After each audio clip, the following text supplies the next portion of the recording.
Permohonan, Ibu-Ibu Tiananmen, untuk dialog dengan Xi Jinping.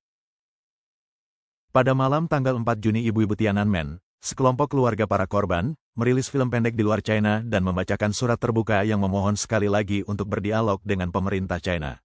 Mereka menegaskan kembali 3 tuntutan mereka, kebenaran, kompensasi, dan akuntabilitas. Secara rinci, surat tersebut menyatakan bahwa pembantaian tanggal 4 Juni adalah sebuah tragedi sejarah yang tidak dapat diabaikan oleh pemerintah PKC dan harus ditangani serta dijelaskan kepada masyarakat. Selama 35 tahun, keluarga-keluarga ini menanggung penderitaan karena kehilangan orang yang mereka cintai. Banyak di antaranya adalah orang tua yang telah meninggal. Jika pemerintah sungguh-sungguh mengatasi tragedi ini, maka hal ini akan sangat menghibur para orang tua yang masih hidup. Ibu-Ibu Tiananmen telah menyatakan ketidakpuasan mereka terhadap sikap diam pemerintah selama 35 tahun dan penolakan mereka untuk menerima atau menoleransi narasi sejarah menyimpang dari gerakan mahasiswa tahun 1989 oleh PKC, yang memutarbalikkan fakta dan mengabaikan kebenaran. Pada pagi hari tanggal 4 Juni tahun 1989, PKC mengerahkan militer untuk secara brutal menindas mahasiswa dan warga Beijing yang menyuarakan kebebasan dan demokrasi, yang mengakibatkan pembantaian yang mengejutkan China dan komunitas internasional. Para ibu Tiananmen menuntut dalam surat terbuka mereka agar pemerintah memberikan informasi yang akurat tentang berapa banyak orang yang meninggal, terluka, atau terkena dampaknya. Pemerintah berhutang kepada masyarakat untuk mempublikasikan nama-nama korban meninggal dan mengeluarkan permintaan maaf publik. Sejak tahun 1989, Partai Komunis China menyebut insiden tanggal 4 Juni sebagai kekacauan politik pada pergantian musim semi dan musim panas tahun 1989, dan secara konsisten menggolongkannya sebagai kerusuhan kontra-revolusioner. Pada tanggal 16 November tahun 2021, sidang pleno ke-6 Komite Sentral Partai Komunis China ke-19 secara singkat menyebutkan gerakan demokrasi tanggal 4 Juni dan pembantaian Tiananmen dalam sebuah resolusi, namun masih membingkainya dalam istilah gejolak politik dan gejolak yang berlawanan. Mengenai masalah ini, Zheng Suguang, seorang sarjana di Amerika Serikat dan saksi tanggal 4 Juni mengatakan kepada Radio Free Asia bahwa dari sudut pandang PKC, mengakui bahwa penembakan tanggal 4 Juni adalah kejahatan berat tidak akan memberikan ruang untuk mundur. Xing berkata, bagaimana Anda bisa mengakui kesalahan dalam pembunuhan? Xi Jinping dan Partai Komunis saling bergantung. Jika saya membenarkan tanggal 4 Juni itu akan menyoroti keputusan bijak saya, tetapi Partai Komunis harus mundur. Dia perlu untuk mempertimbangkan hal ini. Apakah menurut Anda dia akan membenarkan tanggal 4 Juni? Saya yakin dia tidak akan melakukannya karena ideologi dan kalibernya kurang memiliki kesadaran seperti itu. Pada periode tanggal 4 Juni Xi Jinping memerintah wilayah Ningde di Provinsi Fujian. Menurut media resmi, Xi secara aktif bekerja sama dengan Komite Sentral PKC untuk mencegah mahasiswa dari Zhejiang dan Wenzhou berpindah lintas provinsi ke Fujian untuk melakukan protes. Dia juga menginstruksikan semua pasukan keamanan publik di wilayah tersebut untuk memantau secara ketat aktivitas dan memastikan stabilitas. Setelah gerakan mahasiswa, pada tanggal 30 Juli tahun 1989, Xi bertemu dan berfoto dengan pejabat keamanan publik, menegaskan kembali komitmennya untuk menjaga konsistensi yang tinggi dengan Komite Sentral Partai dan dengan tegas mengikuti perintah Komite Sentral Partai.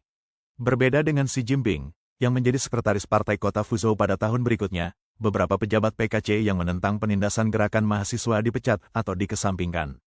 Ibu-Ibu Tiananmen adalah kelompok hak asasi manusia yang didirikan oleh keluarga mereka yang tewas dalam insiden tanggal 4 Juni diwakili oleh juru bicara Yu Weiji. Setiap tahun, pada peringatan tanggal 4 Juni mereka mengeluarkan surat terbuka kepada pihak berwenang yang menuntut kejelasan mengenai kejadian tersebut, kompensasi bagi keluarga, dan akuntabilitas bagi mereka yang bertanggung jawab. Surat tahun ini ditandatangani oleh 114 anggota keluarga. Namun, seperti kejadian tanggal 4 Juni itu sendiri, surat terbuka ini hanya dapat dipublikasikan di luar firewall PKC karena diblokir di internet daratan.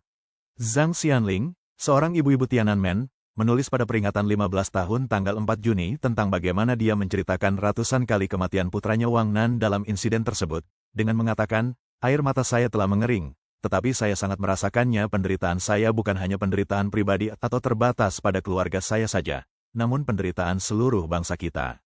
Suami Zhang Xianling, Wang Fandi, seorang pensiunan profesor dari China Conservatory of Music, mendesak istrinya untuk mencari pembenaran atas tanggal 4 Juni dan memulihkan kebenaran dan keadilan bagi para korban hingga kematiannya pada tanggal 8 Desember tahun 2017.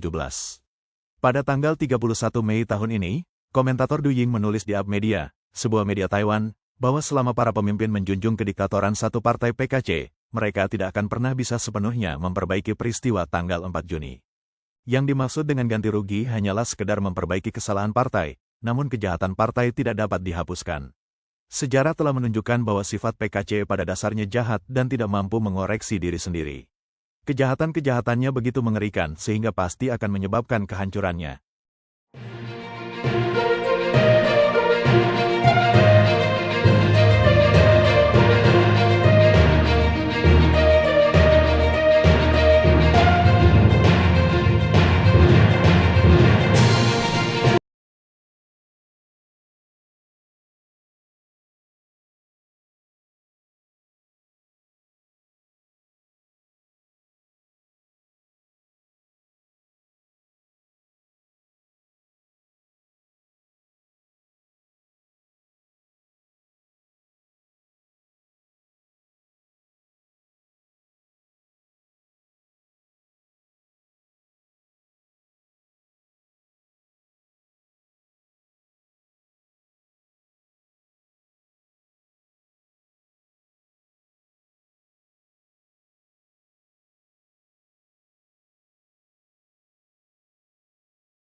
Si ikuti garis Deng, Hong Kong menjadi Beijing, mengapa PKC begitu takut? 5 tahun lalu, menjelang peringatan 30 tahun tanggal 4 Juni 2000 foto yang mendokumentasikan gerakan demokrasi ini tiba-tiba muncul. Fotografer, Liu Jian, berbagi dalam wawancara dengan beberapa media China di luar negeri bahwa pada tanggal 4 Juni dia pergi ke rumah sakit dekat Jalan Cuiwei di Beijing dan melihat sekitar 20 hingga 30 orang tergeletak di tanah, semuanya tertembak mati. Dia mengatakan hal itu menakutkan dan tak tertahankan, itu terlalu tragis.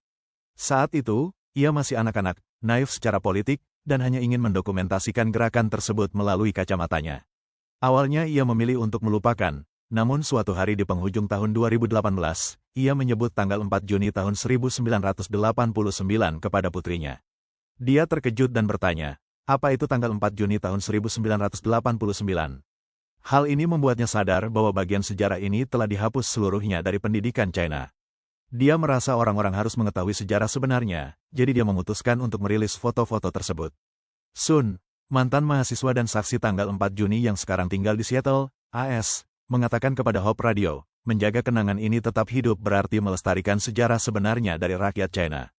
Hanya dengan cara itulah kebenaran dapat dipulihkan suatu hari nanti dan Partai Komunis China harus bertanggung jawab atas kejahatannya terhadap rakyat China. Hanya dengan cara itulah bangsa kita bisa mempunyai harapan.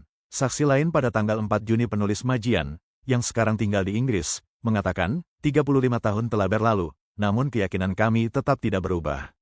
Partai Komunis China harus jatuh. Setelah insiden tanggal 4 Juni Deng Xiaoping, mantan pemimpin PKC yang memerintahkan tindakan keras tersebut, memuji tindakan militer. Dalam segmen CCTV yang telah diedit dan beredar di kalangan masyarakat, Deng Xiaoping berbicara kepada para perwira senior pasukan darurat militer di ibu kota, dengan mengatakan, ini adalah ujian politik yang serius bagi tentara kita, dan kita telah melewatinya tanpa menimbulkan korban jiwa pada orang-orang ini. Jika ada yang menyarankan penggunaan tank untuk melakukan penindasan, kita akan menghadapi kebingungan nasional mengenai benar dan salah.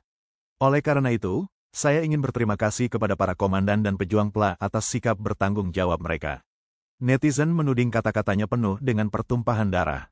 Mengapa Deng Xiaoping mengambil tindakan brutal seperti itu?